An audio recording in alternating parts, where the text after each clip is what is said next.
Alors que la tension monte entre Amina et Layla, la porte d'entrée s'ouvre brusquement et John entre, épuisé par sa longue mission. À peine a-t-il franchi le seuil qu'il ressent l'atmosphère lourde de l'appartement. Les visages d'Amina et de Layla sont marqués par la colère et le peur. « Qu'est-ce qui se passe ici ?» demande-t-il, le cœur battant. Amina, les yeux embués de larmes, se tourne vers lui. « John, il faut que tu saches, Layla, elle est enceinte !» Elle pointe Layla du doigt, sa voix tremblante trahit son désespoir. John s'approche, préoccupé mais sans comprendre toute la portée de la révélation. « Calme-toi, Amina.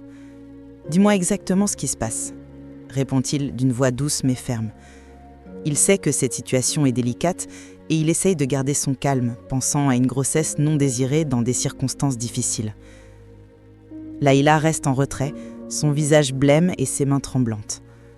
Amina explique rapidement les derniers événements, la grossesse de Layla et son refus obstiné de révéler l'identité du père. John écoute attentivement, son esprit tourbillonnant d'inquiétude pour Amina, pour Layla, mais sans faire le lien avec lui-même. « Layla, regarde-moi », dit-il en se tournant vers elle. « Je ne suis pas ici pour te juger, mais nous devons en parler. » Layla, les larmes aux yeux, lutte pour parler. « Je ne voulais pas que ça arrive. » Sa voix est à peine un murmure. John sent une vague de compassion pour elle, se disant qu'il doit y avoir un homme derrière tout ça, un homme qui a profité de sa jeunesse. « Écoute, » commence-t-il doucement. « Il est important que nous soyons honnêtes les uns envers les autres. Amina est très affectée et nous devons la soutenir. Qui est le père ?» Layla le regarde, puis baisse la tête, incapable de répondre. Amina, voyant son silence, se tourne vers John, la détresse dans les yeux. « Elle ne veut rien dire, John. Je ne comprends pas ce qui se passe. » John sent son propre malaise grandir. Il se souvient de cette nuit où il a trop bu, des images floues lui reviennent en mémoire, mais il les repousse, les jugeant sans importance face à la détresse d'Amina. Il se frotte la nuque nerveusement, essayant de rassembler ses pensées confuses. Peut-être qu'elle a peur. Il faut lui laisser le temps. Après que John ait réussi à apaiser la situation, il s'est tourné vers Amina avec douceur. « Je sais que c'est difficile, mais peut-être qu'il est temps de laisser Layla s'exprimer à son propre rythme.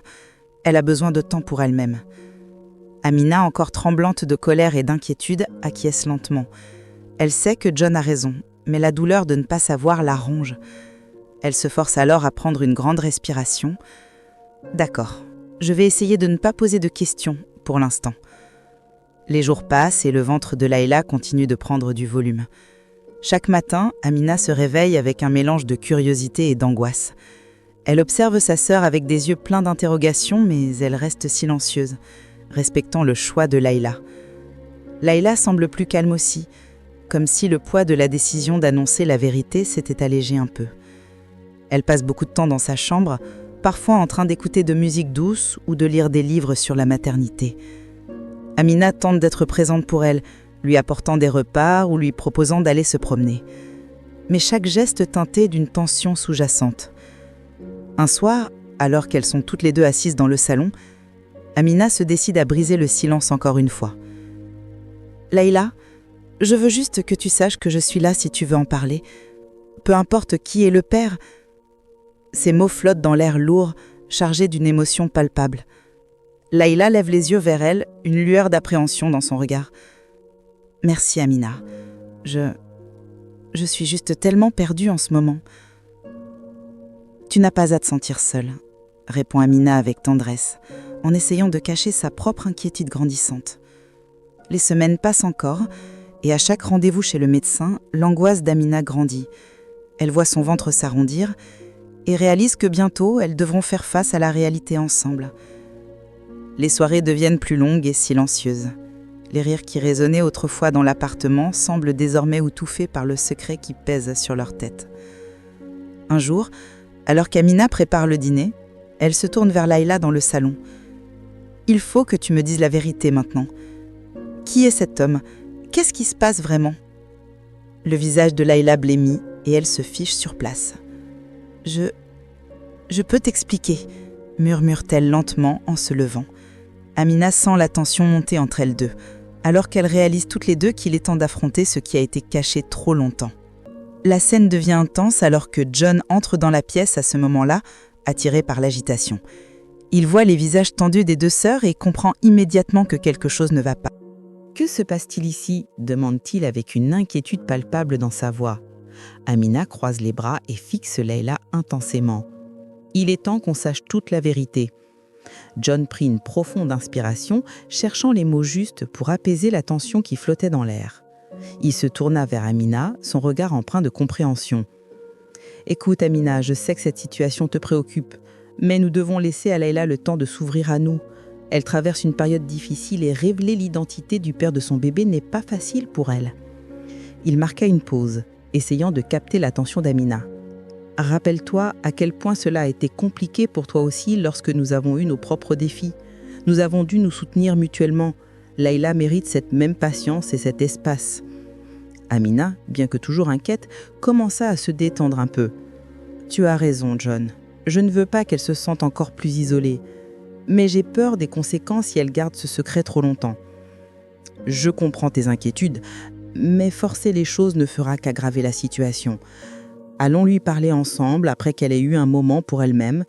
Nous serons là pour elle quand elle sera prête à partager. » John lui prit doucement la main, cherchant à lui transmettre un peu de réconfort.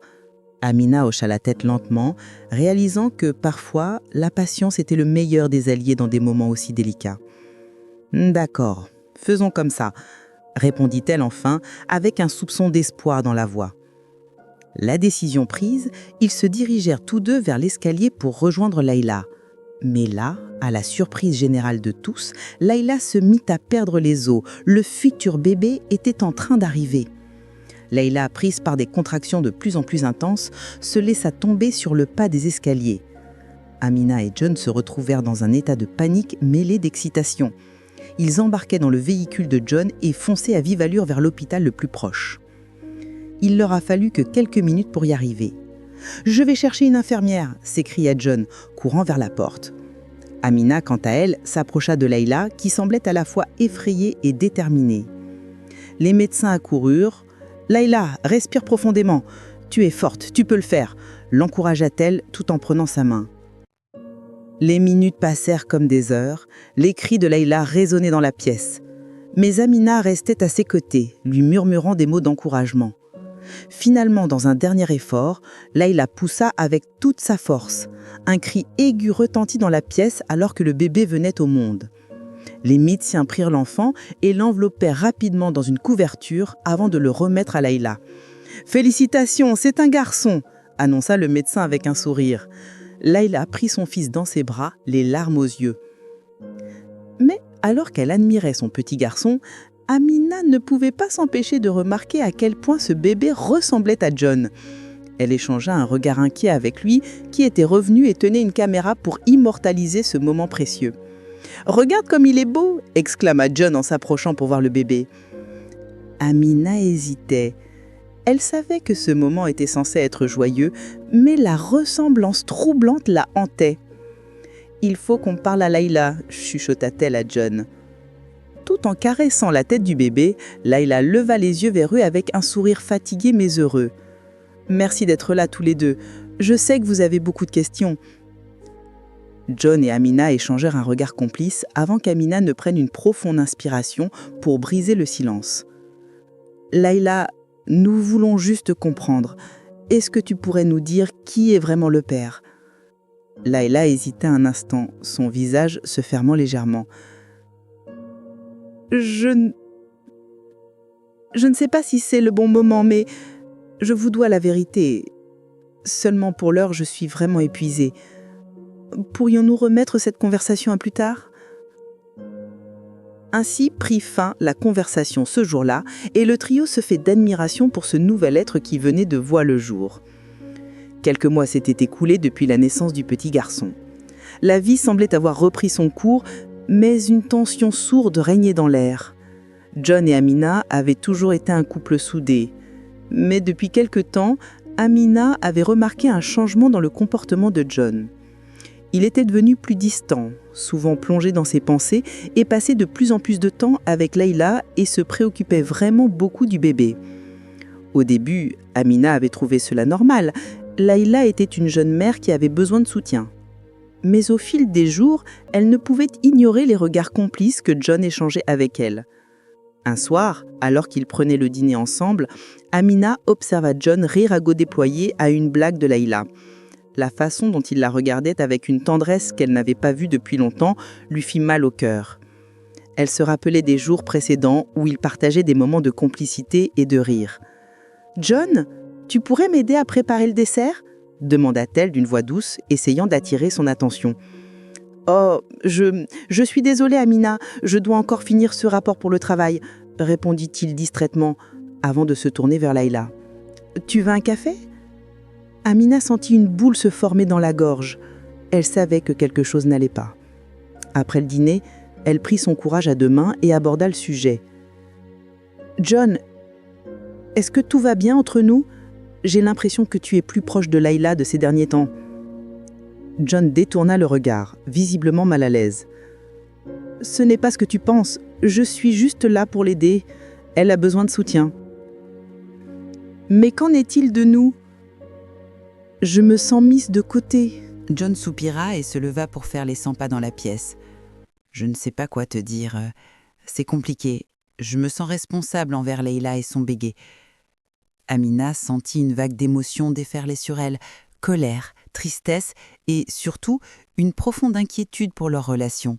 « Et moi alors ? Je suis ta femme.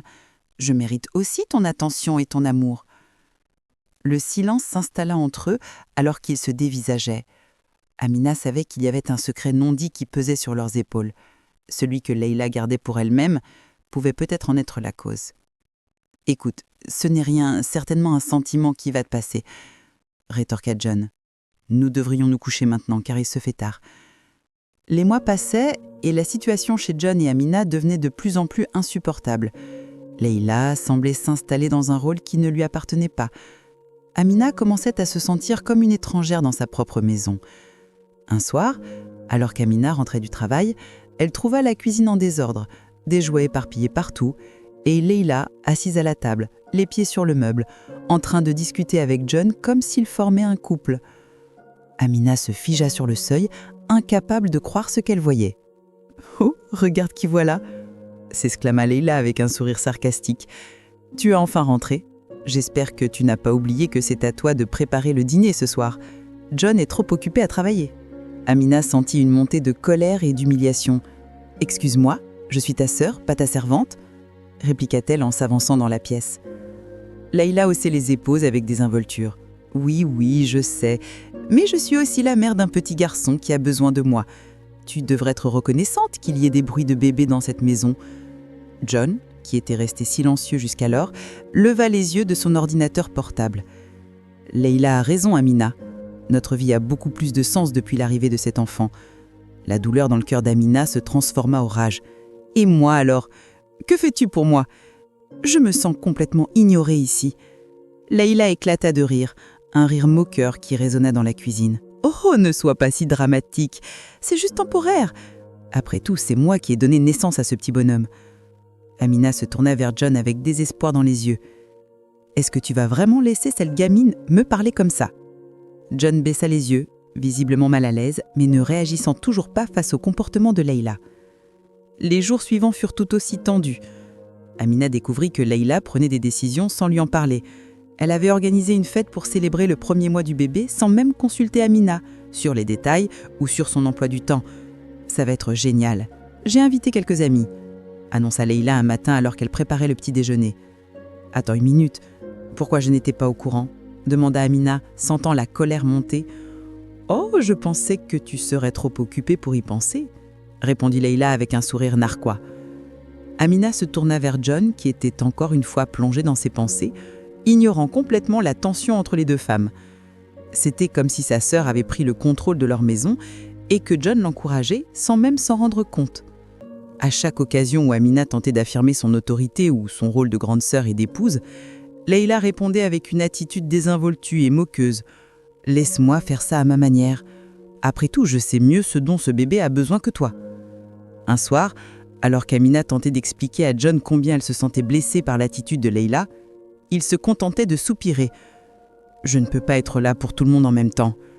Amina avait l'impression que son mariage se fissurait sous ses yeux, alors qu'elle voyait sa sœur agir comme si elle était la maîtresse des lieux. L'angoisse grandissait en elle chaque jour.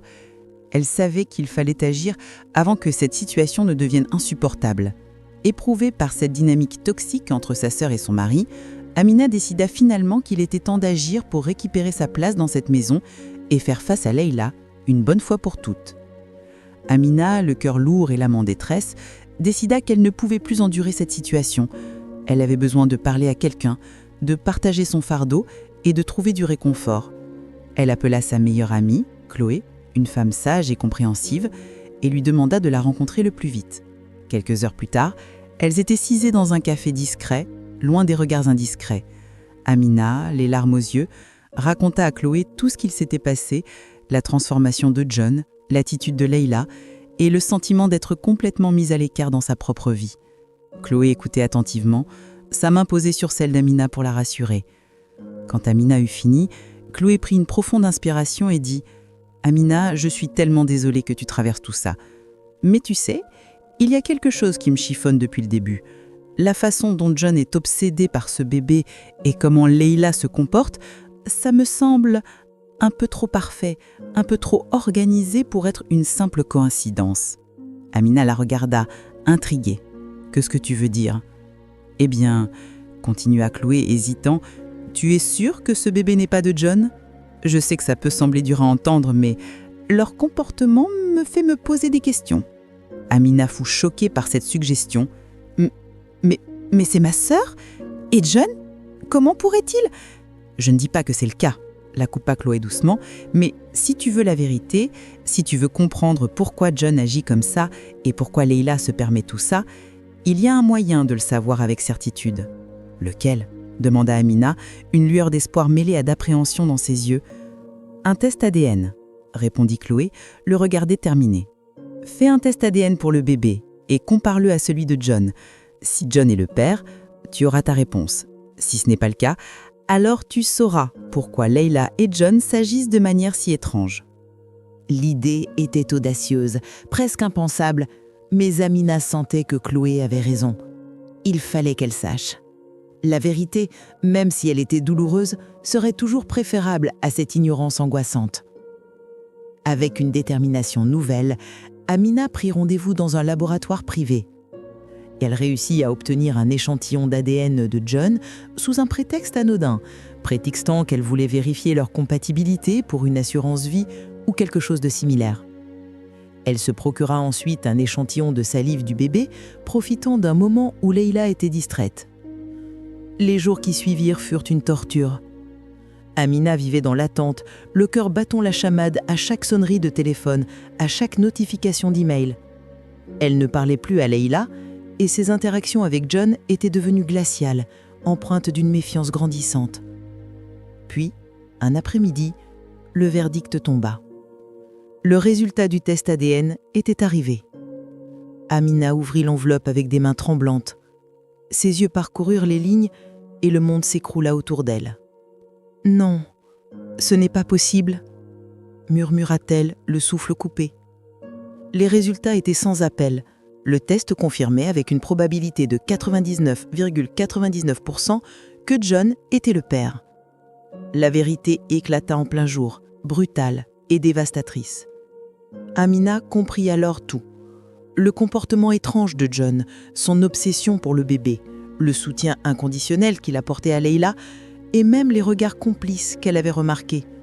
Ce n'était pas de la simple aide, c'était le comportement d'un père qui cachait sa paternité. Elle réalisa que Leïla avait utilisé cette situation pour s'imposer dans leur vie, sachant que John ne pourrait jamais abandonner son propre enfant.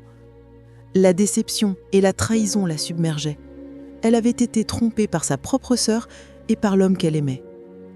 Amina regarda autour d'elle, dans la maison qui lui semblait soudain étrangère, remplie des mensonges de ceux qu'elle pensait les plus proches. La colère se mélangeait à une tristesse infinie. Elle savait maintenant ce qu'elle devait faire. Il était temps de confronter John et Leïla, de mettre fin à ce mensonge et de décider de l'avenir de sa propre vie. Amina, le cœur battant, entra dans le salon où John et Leïla discutaient, un air de complicité sur leur visage. Elle savait que le moment était venu d'affronter la vérité. Elle se tenait droite, la voix tremblante mais ferme. « John, Leila, nous devons parler, et tout de suite. La vérité est enfin au grand jour. » annonça-t-elle. La colère se lisait sur son visage. John se redressa, visiblement inquiet. « De quoi parles-tu, Amina ? » ?»« Je parle du test ADN.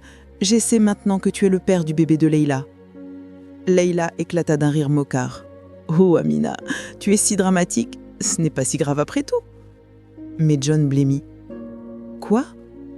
Comment as-tu… » ?»« J'ai découvert la vérité et je veux que tu me dises comment cela a pu arriver. » Amina était à bout de nerfs. John baissa les yeux et sa voix trembla lorsqu'il commença à parler. « Écoute, Amina, pendant ta mission humanitaire il y a presque 2 ans déjà, j'étais perdue. Leila s'est introduite dans ma chambre un soir pendant que tu étais absente. Elle est venue dans mon lit, une nuit, après cette fête avec mes collègues militaires, et je ne sais pas comment cela a pu arriver. J'étais vulnérable, j'ai craqué. » Leila se leva alors avec arrogance, croisant les bras sur sa poitrine. « Ne te défile pas derrière moi, John. Tu es un homme adulte, capable de faire des choix. Tu as choisi de ne rien lui dire par la suite, non ?» dit-elle avec un sourire satisfait. Amina était sous le choc. Les mots de John résonnaient dans sa tête, comme un écho douloureux. « Tu m'as trahi, tous les deux. Vous m'avez… » s'exclama-t-elle. La douleur s'intensifia à chaque mot prononcé. « C'est juste un bébé !» continua Leila sur un ton désinvolte. « Tu devrais être heureuse pour nous au lieu de faire toute cette scène. » Amina sentit une rage sourde monter en elle alors qu'elle réalisait l'ampleur de la manipulation dont elle avait été victime. Elle avait été écartée de sa propre vie par ceux qu'elle croyait les plus proches. Finalement, une profonde tristesse prit le dessus sur sa colère. Elle comprit qu'elle ne pouvait plus vivre dans cette maison où l'amour et la loyauté avaient été trahis. Elle devait partir. « Je ne peux pas rester ici », murmura-t-elle, les larmes aux yeux. « Cette maison n'est plus la mienne. Vous avez détruit tout ce que nous avions construit ensemble. » Elle prit ses affaires et se dirigea vers la porte, le cœur lourd, mais déterminée à retrouver sa dignité et son bonheur loin de cette toxicité. Alors qu'elle franchissait le seuil pour la dernière fois, une pensée lui traversa l'esprit. Parfois, il faut perdre quelque chose pour réaliser ce qui est vraiment précieux dans la vie. L'honnêteté, le respect et l'amour sincère. La morale de cette histoire est que les liens de sang ne protègent pas toujours les trahisons les plus douloureuses et que l'on doit savoir se défendre pour préserver son propre bonheur face à ceux qui abusent de notre confiance. Amina avait appris cette leçon à un prix élevé, mais elle était prête à reconstruire sa vie sur des bases plus solides et authentiques. Voilà comment se termine cette histoire bouleversante. Dites-nous dans les commentaires si elle vous a plu. Et n'oubliez pas de liker, partager la vidéo et vous abonner pour soutenir la chaîne.